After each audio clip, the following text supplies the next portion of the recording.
Krishnapatnam plant stage 2 అట్లానే VTPS stage 5 ప్లాంట్లకి Telugu Desam ప్రభుత్వం ఉన్నప్పుడు చాలా పెద్ద ఎత్తున ఖర్చు పెట్టి రాబోయే రోజుల్లో పవర్ పనిచేసి ఉండకూడదు, మనం పవర్ మనమే ప్రొడక్షన్ చేసుకోవాలనే ఉద్దేశంతో చేస్తే ఆ రెండింటిని కూడా డౌన్ చేసేసి పవర్ కొత్తగా ప్లాంట్లన్నింటి కూడా నిర్మాణం చేయకుండా చేసేసింది.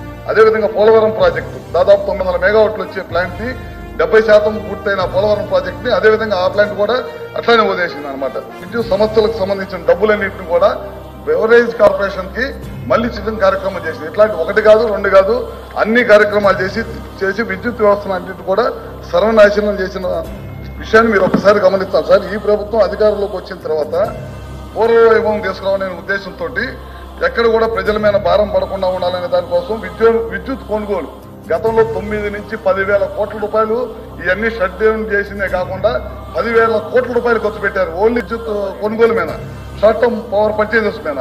మా ప్రభుత్వం అధికారంలోకి వచ్చిన సంవత్సరంలోనే ఈ 10 నెలల్లోనే 60% విద్యుత్ కొనుగోలు తగ్గించేసి మన జన్కోని కానీ వీటిని కానీ సమర్థవంతంగా నడిపి ఎక్కలేని విధంగా ఈ 3 నెలల్లో ఎక్కలేని విధంగా పవర్ ప్రొడక్షన్ చేసిన సంగతి వాస్తవం అని చెప్పి కూడా మీ ద్వారా తెలియజేస్తా ఉన్నాను.